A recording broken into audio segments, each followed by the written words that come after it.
Hello, it's April Denise, and today we are talking about how to make a $10 ottoman. And this channel was formerly known as Uniquely Illusions, but now it's called Sublime Home. And I've noticed that I've had almost 300,000 hits when it comes to how to make a $10 headboard. So today I decided to make a $10 ottoman. And to start out, the materials that you'll need is going to be some type of table base. Now you can make a base if you're really good at cutting and measuring. You can make your own base. But today what I did is I used the old-fashioned coffee table. And as you can see, it's partly already painted. What I did is originally the table was more of this orange type color. And I decided that wasn't going to work for me as far as the legs and the side was concerned. So what I did is I actually painted this. Now in order to paint this, all you need to do is either use spray paint, or if you have a spray paint gun like myself, you can spray paint it that way. And that's what I use. To prep this to paint, what you'll need is either some spray paint or your paint to go into your paint gun. Okay? And if you decide to paint it, what I did is I scuffed this up a little bit with with a sanding pad. So you can use the sanding block or you can use a sander. And so I just took a sander that was like 150 grit and I roughly scanned it, the sides and the legs. Okay? Once that was done, I cleaned it off and wiped it off with a wet rag. After the wet rag, I went back with a dry pad to get rid of the dust. And I wiped it off and I just spray painted it, cleaned it really well with the dust cloth. And I let this sit for a couple of days to dry because I was in the process of working on other projects. But since then, it's had time to dry. And what you're going to need, this project is really simple. So what you're going to need is very simple. Scissors! You're going to need some scissors. And of course, you're going to need a staple gun with the staples. Now, this is a hand staple gun. And usually, I do not staple with the hand stapler. I do have a pneumatic air stapler that I use with a compressor, but for this purpose I'm going to show you this because I think most people have these. We're going to use a hand stapler, and then of course you're going to need some fabric, and this is the fabric that I've chosen. The fabric is white, and if I can get a close-up you can actually see that it has like a lace pattern design on it. And I've chosen this fabric. I bought it from Hancock's. It was at the end of the boat sale. But I'm sure you can find something that you love. And for this fabric, I'm actually going to recover this ottoman, the table that we're going to turn into an ottoman, and I'm going to have some left over. So what I'm going to do for the leftovers is actually make a headboard. So check back with me in a couple of weeks, and you'll probably see another video that I've uploaded showing you how to make a headboard. And for that segment, it's actually going to be a headboard that's freestanding. So what you'll need, like I said, is the scissors, staple gun, some fabric, and of course you need something to make it fat. So in order to make it fat, you need foam. And this foam, you can actually buy it from anywhere. You can buy it from the fabric stores or the craft stores. You can buy it by the yard. You can buy it from the roll. You can buy it from the box. Okay. My secret is to use the toppers that go on top of your bed, so the mattress toppers. And if you've seen my how to make a $10 headboard video, then you know exactly what I'm talking about. So this is what this is, and it looks like it's about 2 inches thick. And what I've done is that I'll actually cut it with a cutting knife. Now this cutting knife has edges on it, and it'll cut straight through it. So if you don't have one of these cutters, I think they usually run a few dollars, and it's actually used to cut your turkey. So like at turkey time, that's what this is for. But today we're not going to use it for that. So stay tuned and I'll show you exactly how I'm going to use this. Thanks! Part 2 of this step is to cut your foam, right? Usually when you cut your foam, after you cut it, you want batting to soften those edges up. Today I'm not going to use batting, and the reason I'm not is because the foam is thick and the fabric that I'm using is also thick. So I feel like that the fabric that I'm using is thick enough to compensate for the batting. However, if you don't have fabric that's thick enough to compensate the batting. You can always buy batting at the fabric stores, and you can find those at Hobby Lobby's, Joann's, Michael's. A tip to that is that you can also use, this is called Value Size Buffalo Snow. And basically what this is, I bought this around Christmas time, really after the Christmas holidays, and it was like 90% off. And it's really felt, white felt on a roll. Now, of course, it's longer than this, but I just cut a snippet so you can kind of see what it looks like. And it's very durable enough, and it can be used as fabric, as batting. I'm sorry. And I've used that on another upholstered headboard that I made. So if you want to cut corners, look for something around Christmas time. And this is usually used around Christmas time up under the tree. So enough of that said. What you want to do is take a marker, okay? And you, on this batting that you see here, I've already outlined. See the black mark here? I've already outlined about 1 inch to a ½ inch out away from the table. And I just simply took my marker and came out about 1 inch, 1.5 inches outside. And that's my cutting mark, okay? Now, I didn't do that on this side. And the reason I didn't was because I already measured out a ½ inch for this side. Okay? This is where you come into play. Okay? Let me move some of this stuff out of the way. We won't worry about that. Okay, so you can use scissors to cut your foam, like I'm doing here. Can you get a close-up of this? And I'm just basically taking my scissors and I'm just cutting the foam in half on the line that I designated. Well, that takes too long. I don't want to do that. So this is where this turkey cutter or meat cutter comes into play. And I bought this at the thrift store and it was about $3. And it has 2 knives and 2 ridges on it. So I'm basically going to take this piece and I'm going to cut this foam with it, which makes it so much easier. And it's going to make it a lot more smoother, so I won't have jagged edges. So as you can see, I started cutting here on the foam with the scissors. I don't want to use that anymore, so I'm going to use this.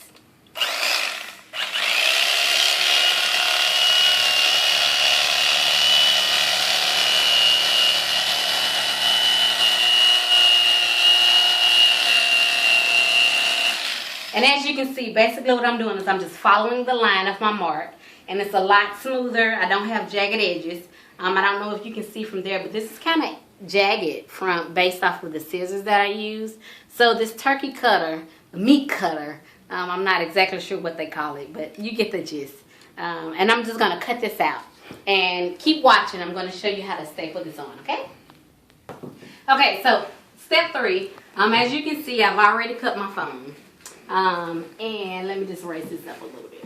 This is the foam that I've already cut, okay? And I just laid it simply on top of the coffee table. Alright, and then what you do is you take your fabric, and for the fabric is going to hang a little lower than the foam itself. This foam probably hangs over the edge, maybe about a ½ inch. And the reason I did that is because I wanted my corners to be nice and smooth and plush, right? So with the fabric, I simply lay it on top, and I tuck it under enough to be able to hit that bottom corner. Now, this is the under ridge. This is the under part, that edge that hangs off the coffee table. And that's what I'm going to staple the fabric to. Okay? If you had batting, your batting would be on top of this foam. I'm not using batting, once again, because I feel like this fabric is thick enough, so I don't use it. But the batting simply makes the edges smooth. And I feel like my fabric is thick enough that I don't need it. So what I'll do is I'll just staple right up under this ridge, right? And I'll probably take this fabric, since it has a little few stray edges, and fold it a little, and then staple under, all the way up under here. But I've already cut it. I've cut it all the way, I've cut it about 1 inch to 2 inches over the sides. And right here, I'm going to finish cutting this off. So as you can see, I've already started here. This allows me to fold it some. Now, granted, this is probably not the professional way, but this is the way that I do it. Okay? And it's cut. So after this step, all we basically doing is we're going to take that staple gun and we're going to adhere all of this fabric up under the corners. All the way up under. And then it's going to be through. Now, generally what I would love to do is do some tufts on this because it's such a pretty fabric. However, for the sake of time, I'm not going to show you how to do tufts on this one exactly. And just keep in mind that once this is completed, it's similar to making a headboard. So the headboard that you saw, or if you haven't watched that video, it's a $10 headboard. And again, I'm going to make another one. That headboard will make maybe closer to around $20. However, this is the same technique. The only difference is that the headboard doesn't have legs. So if you follow the techniques of how to make a $10 ottoman, which is what I'm showing you today, it'll be the same basis that you would use for the headboard. Thanks. Okay. Okay, so what you see here is I've already cut out all of my fabric. I've cut out my foam. And again, like I said, I'm not using the batting. But if you were, the batting would be between the fabric and the foam, okay? So from the fabric to the foam to the table. And as you can see, I'm just going to wrap it like it's a Christmas present. This particular fabric does have a little ridge here where the fabric starts and stops. So I'm just going to fold that gently. And what I'm going to do is I'm going to staple all 4 corners. That's one staple, okay? And then I'm going to come down to the other end of the table. I'm going to fold it again. I'm going to pull really tightly.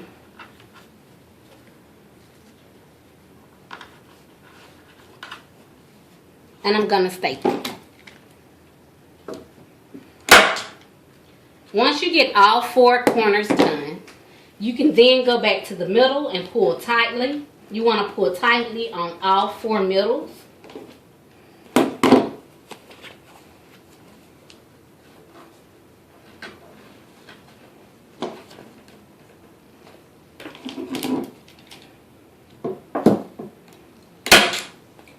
And then once you have all 4 corners done, and you have all 4 middles done, then you're free game. So you can start stapling anywhere you would like, basically. And I just usually start from the middle of each one and staple there.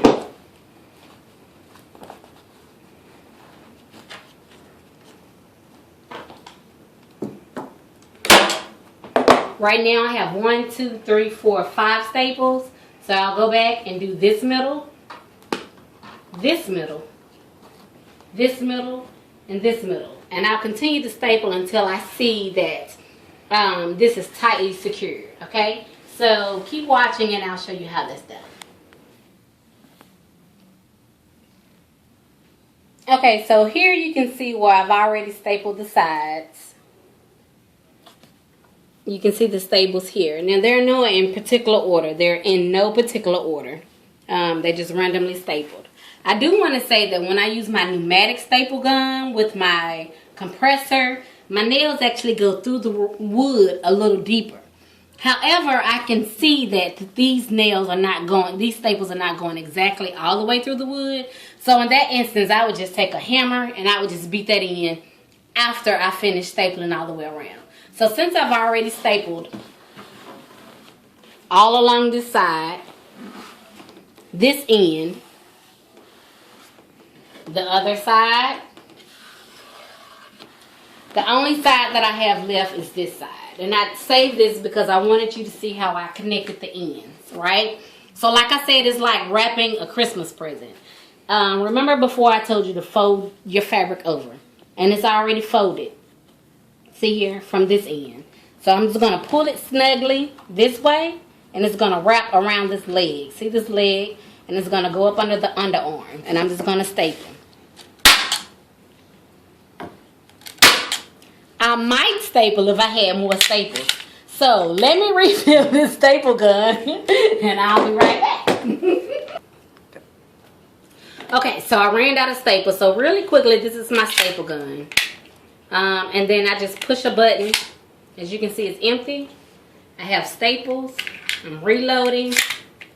And that's it. I'm locked and loaded. These are the staples that I use. Alright, so what I was showing you, to get back to this, is I was showing you how to wrap this like a Christmas present. I was saying that you already have your fabric folded. You want to pull it really nice and tuck as much as you can. And see how that end is really crisp? Before, this is the coffee table. Now it's the coffee table with the fabric. And so I'm just going to staple. Okay, I'm going to do that on both sides. Going to pull it nice and snug.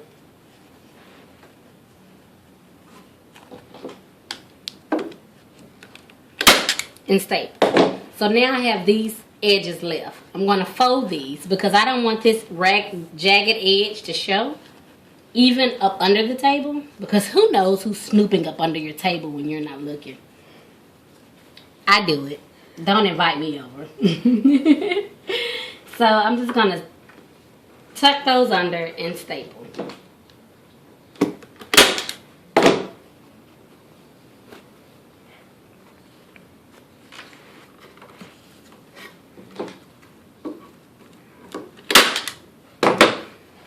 And do it again in the middle. Now, as long as you feel like you need staples here along this edge, staple it. So like this is pulling and this is pulling, I want to staple those edges down because I want to make sure that they're nice and snug. Okay? Now, if the camera will just follow me over to this way, when I flip it over, see, it's nice and smooth. See? And you're done. And that's basically what you get. It's nice and pretty. You can actually see the lace pattern that's in this fabric. And then once again, the edges, the legs are all white. So I'm going to show you how this looks at the end of the bed. And hopefully you can get this done. If you actually make a headboard based off of this tutorial, I would love to see how it comes out. And again, this is Sublime Home. You can find us at aprildenise.blogspot.com. You can also shop at etsy.com/Sublime Home. And you can also find us at aprildenise.com. Thanks, and see you soon. Okay, so here's the finished product. We actually have the ottoman, and it's at the base of the bed. And here is the detail. Ottoman, and it's at the base of the bed. And here is the detail. Isn't it gorgeous? I'm not a big lace fan, but for some reason this one actually caught my eye. And this is what it actually looks like at the base of the bed. And of course you can see the Mr. and Mrs. pillows, which I handmade. I might do a tutorial on those. They're so simple. I just wanted you to be able to get the gist of the outcome of the ottoman. So don't forget that once you finish doing all of the staples, if you have any that seems like they didn't go all the way through the wood, just simply take a hammer and nail them through. And this is what you get. Thanks for watching.